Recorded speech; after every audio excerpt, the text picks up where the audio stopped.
Lección número 11. Estamos estudiando Primera de Samuel, capítulo 6. Y hoy vamos a ver el título, el peso o la responsabilidad de la santidad de Dios.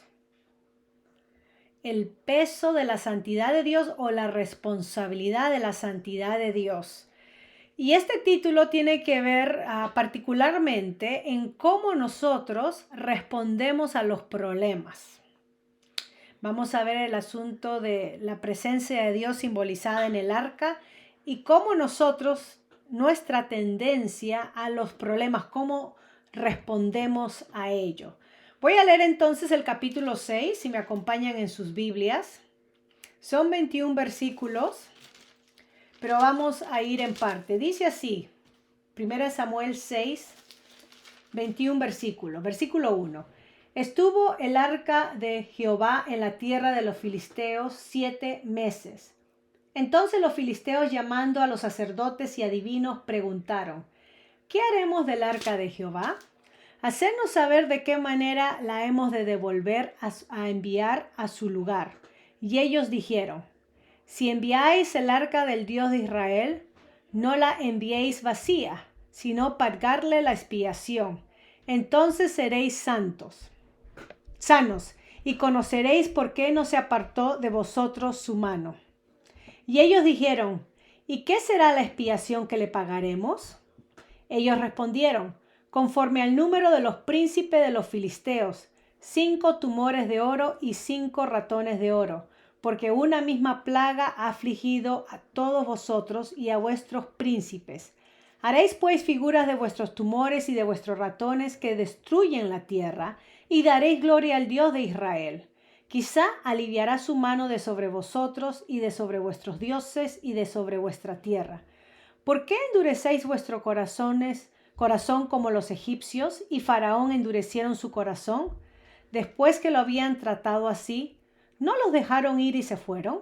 Haced pues ahora un carro nuevo y tomad luego 2 vacas que críen, a las cuales no haya sido puesto yugo, y uncid las vacas al carro y haced volver sus becerros de detrás de ellas a casa.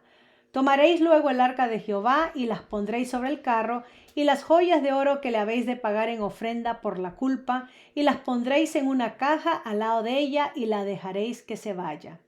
Y observaréis, y si sube por el camino de su tierra a Bet-Semes, él nos ha hecho este mal tan grande. Y si no, sabremos que no es su mano la que nos ha herido, sino que esto ocurrió por accidente. Y aquellos hombres lo hicieron así, tomando 2 vacas que criaban, la hicieron al carro y encerraron en casa sus becerros. Luego pusieron el arca de Jehová sobre el carro y la caja con los ratones de oro y las figuras de sus tumores. Y las vacas se encaminaron por el camino de Bet-Semes y seguían camino recto andando y bramando, sin apartarse ni a derecha ni a izquierda. Y los príncipes de los filisteos fueron tras ella hasta el límite de Bet-Semes, y los de Bet-Semes segaban el trigo en el valle.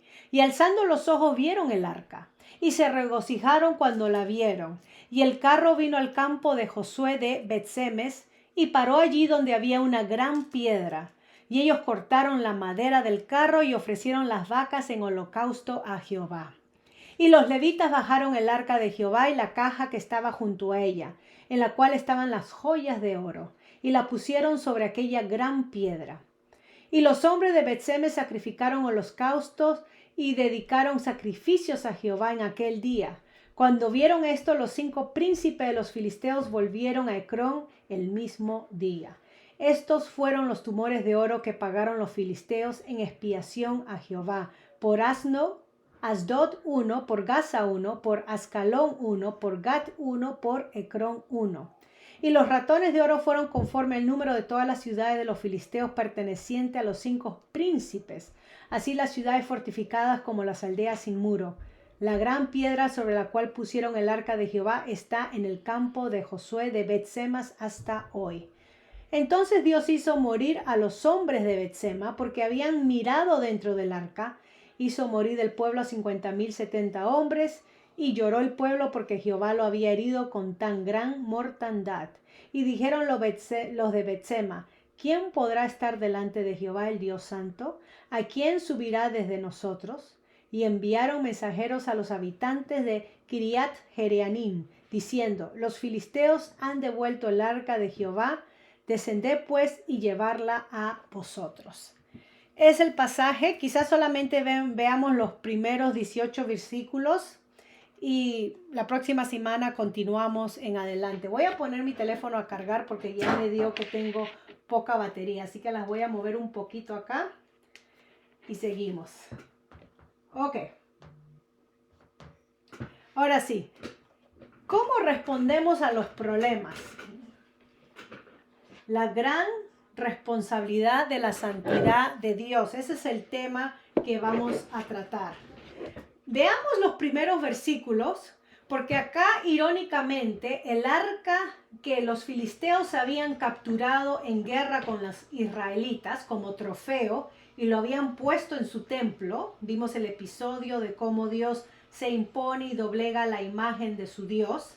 Irónicamente, el arca llegó a ser una carga para los filisteos. Y la pregunta que ellos se hacen es: ¿qué haremos del arca de Jehová?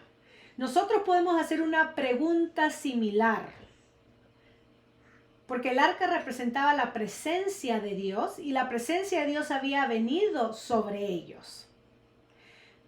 Cuando la presencia de Dios está en los seres humanos, uno de los atributos principales que fluye de ella es su santidad. Dios es un Dios santo y la santidad de Dios es mortal para el hombre. Nos purifica, si somos purificados podemos acceder a la presencia de Dios, y si no somos purificados, su santidad trae mortandad y muerte. Alguien comparó la santidad de Dios como el sol.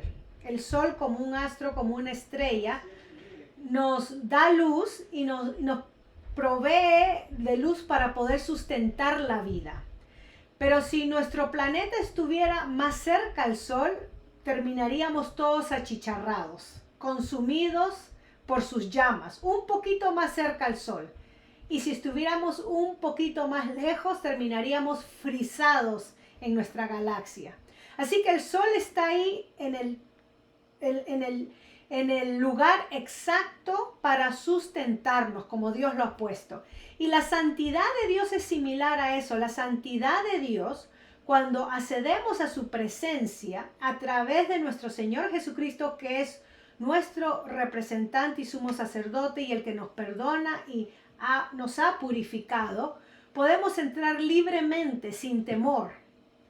Pero si no hemos sido purificados por el sacrificio de nuestro Señor Jesucristo, ningún ser humano puede pararse delante de Dios y verlo o estar con él rostro a rostro. No podemos, porque seríamos consumidos, muertos instantáneamente. Y este es el efecto que causó el arca en el campamento de los filisteos. Terminó siendo una carga, la misma presencia de Dios. ¿Qué haremos con el arca? Ahora, dice el pasaje que duró 7 meses entre ellos. La conservaron 7 meses.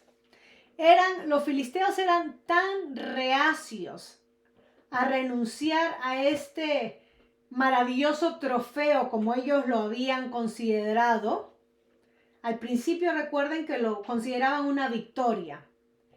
Pero pasó bastante tiempo y no se dieron cuenta que era inútil resistir a Dios por todo lo que sucedió de la mortandad y las plagas. Duró un tiempo, no es que fue de la noche a la mañana, sino que esto duró en un transcurso de tiempo de 7 meses.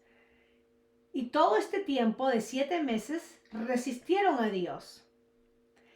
Y llegó entonces un tiempo después de 7 meses donde los sacerdotes, los líderes religiosos de los filisteos, sacerdotes paganos, tuvieron el suficiente sentido común para darse cuenta que habían ofendido a Dios. Y es por eso que ellos proponen pagar por la expiación. La expiación era la manera de expresar su pena o su arrepentimiento delante de Dios por haber albergado el arca de Dios. Entonces ellos se dan cuenta, hay que hacer un sacrificio, hay que dar un pago por lo que estamos transcurriendo y por lo que nos está pasando. Nos dice sobre lo que iban a pagar: 5 tumores de oro y 5 ratones de oro. Esta era una ofrenda específica que reconoce que fue Dios quien trajo la plaga, ya sea una plaga bubónica, sobre los filisteos. Que ellos reconocieron lo que nos está pasando es la mano directa de Dios contra nosotros por haber avelgado el arca que simbolizaba la misma presencia de Dios. Ahora, ellos dijeron, miren el versículo que dice: sabemos que estas plagas no fueron accidentes, sino que fue la ira de Dios la que la causó, y por lo tanto querían que la ira de Dios se apartara de ellos.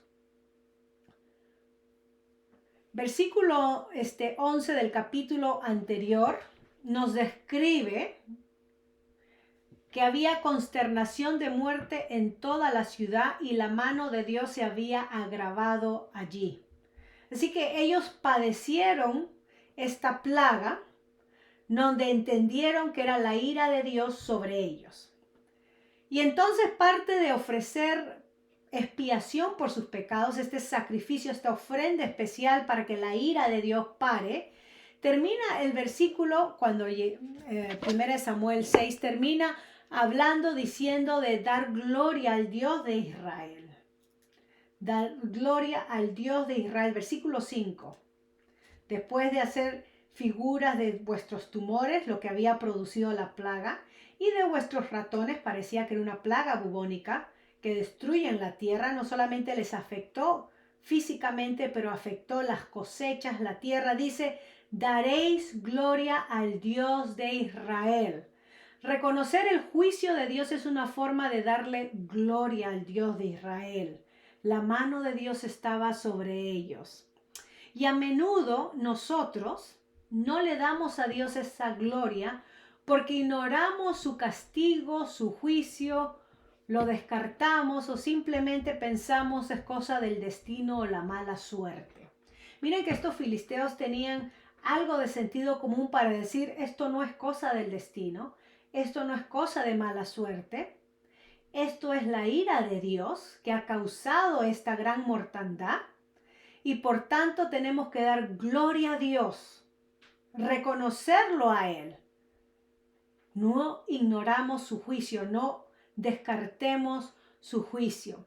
Y nos dice entonces que quizás, dice el versículo, aliviará su mano de sobre vosotros y de sobre vuestros dioses. Esto fue el consejo de los sacerdotes, que dice en el versículo 5, quizás Dios aliviará su mano.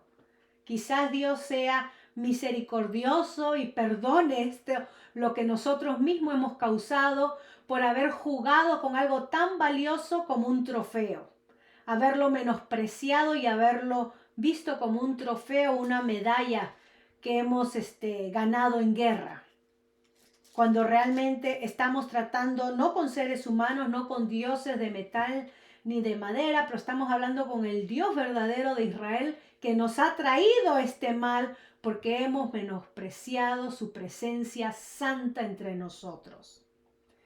Versículo 6 es la pregunta clave de este pasaje. Los sacerdotes tratando de racionalizar con los líderes, con los reyes, los oficiales de los filisteos, dice: ¿por qué endurecéis vuestro corazón como los egipcios y Faraón endurecieron su corazón? En otras palabras, no sigan el ejemplo de los egipcios ni de Faraón. Este texto es clave porque este texto nos conecta al libro de Éxodo y a la historia de Éxodo. Los filisteos, como las naciones alrededor, sabían la historia de Egipto, lo que había ocurrido ahí con el pueblo y Moisés, y eran conscientes del relato de Egipto. No solamente los filisteos, pero cuando Josué entra a poseer la tierra mandando a esos 2 espías previamente para poder verificar la tierra, y esta mujer de Jericó, Rahab, los esconde en un manojo de trigo, ella da testimonio en el libro de Josué capítulo 2 diciendo: sabemos que Dios ha hecho todas estas cosas a favor vuestro y cómo ha derrotado a los egipcios. Sabemos, hemos escuchado de todo lo que ha sucedido con las plagas y por eso el pueblo de Jericó estaba bajo llave, asustados, temerosos. Entonces la historia de lo que Dios hizo en Egipto a través de Moisés era una historia que había recorrido, por decirlo así, todos los periódicos del día. Y era una historia que se repasaba de generación a generación. Y los filisteos entonces tenían que recordar que nada bueno viene cuando se endurece el corazón contra Dios. Si vamos a endurecer nuestro corazón contra Dios, no vamos a cosechar nada nuevo. Recuerden al faraón. Incluso en un sentido, si estamos hablando de estas personas que eran paganas, en un sentido puramente egoísta. Egoísta, digamos, para no ser maldecidos con plagas, ellos podían decir: no es bueno endurecer nuestro corazón contra Dios, no es sabio. Quizás la pregunta que nos hagamos es: ¿cómo se endurece el corazón hacia Dios? ¿Cómo podemos caer en endurecer nuestro corazón hacia Dios? Pablo tiene una respuesta en el libro de Romanos cuando nosotros estudiamos los capítulos 9 al 11, usando el ejemplo de Israel, cómo había endurecido su corazón cuando llegó el Mesías de tal manera que no lo reconocieron. Se endurecieron y lo entregaron a muerte. Pueden leer capítulo 9 al 11, pero específicamente el capítulo 11. ¿Cómo lo endurecemos entonces? Cuando lo resistimos, cuando no le creemos, cuando no queremos escuchar su verdad, la verdad de Dios, y preferimos escuchar nuestra propia voz en vez que la voz de Dios. Así endurecemos nuestro corazón. Y hay un ejemplo en el Evangelio de Juan clásico de cómo nuestro Señor Jesucristo denuncia a los líderes religiosos de haber endurecido su corazón contra el Mesías, contra Él. Y Él nos da la razón por la cual los líderes religiosos, en general, ¿no? Porque había algunos que sí eran creyentes, como Nicodemo y José de Arimatea, pero la mayoría había endurecido su corazón y Jesús dice el por qué habían endurecido su corazón. Él da en el meollo del asunto. Juan capítulo 5, y realmente el Evangelio de Juan podemos encontrar a través de todo el Evangelio la denuncia de nuestro Señor Jesucristo contra los líderes religiosos porque endurecieron su corazón. Juan capítulo 5, voy a leer versículo 37, 38 y de ahí salto al 46. Pero ustedes pueden seguir las historias de Juan y van a encontrar lo mismo en el capítulo 6, en el capítulo 8. Voy a leer Juan 5, 37 al 38 y de ahí salto al 46. Dice así: también el Padre que me envió ha dado testimonio de mí. Nunca habéis oído su voz, ni habéis visto su aspecto, ni tenéis su palabra morando en vosotros, porque a quien Él envió, vosotros no creéis. Salto al versículo 46. Porque si creyereis a Moisés, me creeréis a mí, porque de mí escribió él. Pero si no creéis a sus escritos, ¿cómo creeréis a mis palabras? ¿Qué es lo que nuestro Señor Jesucristo les está diciendo?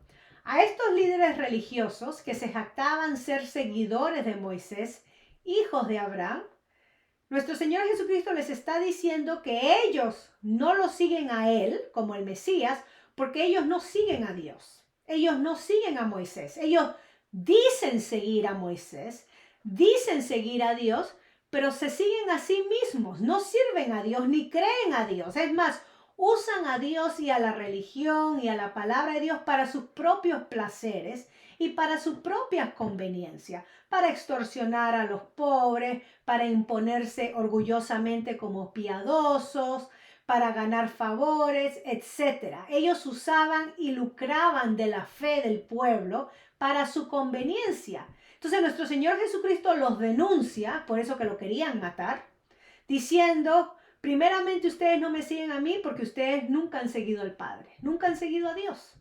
Porque si seguirían a Dios, me seguirían a mí. Si creerían en Dios, creerían en mí. Si seguirían a Moisés, me creerían a mí, porque se darían cuenta que Moisés habla de mí y etcétera. A través de todo el Evangelio de Juan va denunciándolos. Ellos habían endurecido su corazón hacia Dios, siendo líderes religiosos, representantes de Dios ante el pueblo. Y nosotros no queremos caer en eso. No queremos resistir a Dios, no queremos tener falta de fe hacia Dios, no queremos dejar de escuchar su palabra, que es su verdad, la palabra de Dios, no la palabra de hombre, la palabra, lo que está acá escrito en la Biblia. Queremos ser sensibles a su llamado, a su reprensión y no creer nuestras propias voces. Imagínense, los sacerdotes paganos tenían un sentido común de llamar la atención al pueblo. Los filisteos de no endurecer el corazón hacia Dios. Versículos 7 al 9, vemos entonces, regresando a 1 Samuel 6, cómo el pueblo se pone de acuerdo para decidir cómo regresar el arca. Incluyen en esto una prueba para confirmar, para ver si el juicio que habían experimentado venía de Dios o era por casualidad. Y van a ver la prueba que toman, porque la prueba que toman es una prueba que es un milagro, realmente que esto sucedió. ¿Okay? Entonces ellos se ponen de acuerdo cómo regresar el arca, versículos 7 al 9, y se imponen la prueba para ver si viene de Dios o era accidente. Nos dice entonces que tomaron a 2 vacas, ¿ok? Que estaban dando de mamar, que estaban criando becerros, la cual antes no se le había puesto yugo, que se le ponga el carro para que puedan jalar, y sus becerros, que dependían de las vacas, de las madres, sean llevados o regresados a casa. Y acá estaba la prueba. Si las vacas iban por el camino a Bet-Semes, era porque Dios había causado esto. Eso era un imposible, porque cualquiera que conoce de ganado, cuando uno saca los becerros o aparta los becerros de la mamá vaca, la mamá inmediatamente va y busca sus becerros. No se desune de sus becerros. No es que tiene que dar de mamantar, todavía no ha detestado a los becerros. Precisamente por eso ellos querían saber que como esto era un imposible, que las mamás vacas iban a regresar por sus becerros y no ir camino a Bet-Semes, pusieron esta prueba. ¿Ven a dónde está la prueba? Y entonces vieron, para poder chequear si era de parte de Dios, y las vacas entonces llevaban el arca de Dios y a un costado un cofre con las ofrendas. ¿Okay? Ellos no abrieron el arca, sabían que era prohibido, pusieron una ofrenda por la culpa a un costado, dice al lado. Y entonces que observen qué sucedía por el camino. Y así sabrán si Dios causó esto o fue por accidente. ¿Okay? Este era un experimento en donde podían estar 100% seguros, muy inteligentemente hablando. La prueba era sencilla y la desventaja era contra Dios. ¿Ok? Ahora, algo interesante antes de ir a las vacas. En la ley de Moisés, en el libro de Números capítulo 4, versículo 15, se nos dice, por ejemplo, cómo se debe de transportar el arca del pacto. Y el arca nunca debió ser transportada en carro, sino que debía ser llevada con varas colocadas en anillos en el costado del arca para que los levitas sacerdotes pudieran cargarla. No podía ser transportada por un carro, tenía que ser cargada. Así que lo que los filisteos hicieron iba en contra de la ley de Dios. No solamente eso, pero estaba prohibido tocar el arca. Ellos tuvieron que ponerla encima. ¿Ok? A pesar de esto, como ellos, los filisteos, no tenían la ley de Moisés, Dios los excusó debido a su ignorancia. Porque en el episodio final del capítulo 6 vemos que hay una gran mortandad sobre el pueblo de Israel por mirar dentro del arca. Los filisteos no miraron, pero hicieron los demás al revés, ¿no? No lo hicieron conforme a la ley. Pero como ellos no tenían la ley, Dios los excusó y vio realmente el deseo de ellos de querer disculparse de una manera por haber tratado el arca con menosprecio, ¿no? Después de haber escuchado la advertencia de no endurecer su corazón. Así que eran ignorantes y no era como el pueblo de Dios. Y nosotros tenemos un principio bíblico que dice que cuanto más nosotros conocemos acerca de Dios y de su palabra, más responsable somos ante Dios. Cuanto menos conocemos, hay menos responsabilidad. ¿Okay? Así que tenemos que tener cuidado, y también es un llamado para los líderes religiosos que claman, obviamente, conocer a Dios, y no solamente conocer a Dios, pero dar a conocer la voluntad de Dios al pueblo. Y cuando caen en ofensa y pecado, el mayor grado de responsabilidad, el peso del juicio de Dios que caerá sobre ellos será mayor que aquel que se sienta en la silla y tiene un 10% de conocimiento o mínimo. Tenemos que tener cuidado. ¿Okay? Los filisteos también sabían que no debían de regresar el arca vacía, sino que proveyeron del oro y de las vacas. ¿Okay? Las vacas, algo que costaba.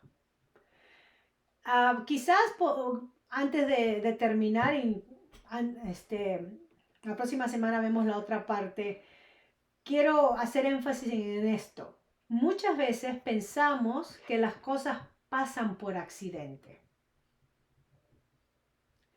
Algunos dicen, por ejemplo, que lo que sucede es por accidente, ¿no? El destino, accidente, cualquier cosa podemos atribuir.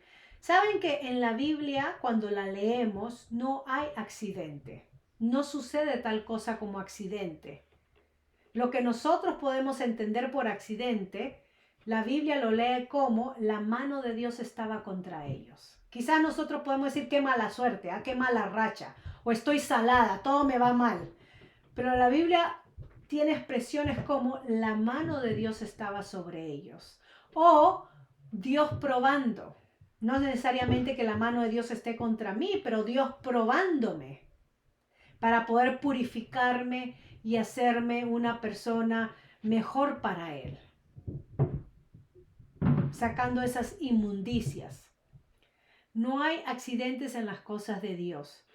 ¿Cómo respondemos a los problemas? Esa es una de las preguntas que hice al principio. Si no hay casualidad en los eventos que nos suceden, nosotros como creyentes entendiendo eso, ¿qué podemos sacar de esta historia de los filisteos? ¿Qué podemos discernir? Principios. Hay que entender la mano de Dios soberana trabajando las cosas a favor nuestro, no en el sentido a favor nuestro para hacernos la vida agradable y placentera. Cuando hablamos que Dios trabaja a favor nuestro, estamos hablando que Dios está trabajando para sacar de mí un carácter puro, sincero, verdadero, honesto, y no que yo la pase bien y tranquilo y rico y sin problemas. ¿Okay? Dios no está en el asunto de querer que yo me sienta bien, sin problemas, rico, sabroso, pasándola de la maravilla, como que si mi vida fuera unas vacaciones por el resto de mis años, ¿no? Eso no, Dios no nos promete eso. Cuando Dios se fija en nuestro bienestar, Él está interesado en que nosotros maduremos en nuestra vida cristiana y sepamos discernir las cosas que le agradan a Él de lo que no le agrada a Él. Que sepamos vivir bajo la presencia constante de su santidad. Imagínense ustedes, seamos conscientes que la presencia de Dios está con el creyente. Y estamos hablando de una presencia santa. Santa que causó esta mortandad en el pueblo de los filisteos. ¿No creen ustedes que al vivir conscientes de la presencia santa de Dios en mi vida, eso me debería a mí llevar en mantenerme pura, limpia delante de mi Dios para no ofenderlo? Porque Dios es misericordioso y Dios es paciente. Pero llega un límite en donde si sigo en lo mismo en pecar, en lo mismo, y no vengo al arrepentimiento, esa misma presencia santa de Dios puede causar destrucción en mi vida. No porque Dios quiere destruirme, sino porque eso es lo que significa el fuego purificador de su presencia en mí. Y yo acá pensando que lo veo como que si Dios me tiene, está en contra mío o se ha puesto en contra mío y no me doy cuenta que necesito rendirme a Él, no resistirlo, pedirle perdón. Estamos hablando de Dios, no de un ser humano. ¿Ah? Pedirle perdón y alinear nuestros caminos de acuerdo a su voluntad. Porque de otra manera, salirme de su voluntad es como que si nos acercáramos al sol. Somos achicharrados. Salirnos de su voluntad es como que si nos alejáramos del sol, terminamos frisados. Terminamos, en otras palabras, destruyéndonos a nosotros mismos. Y tenemos que tener cuidado con eso.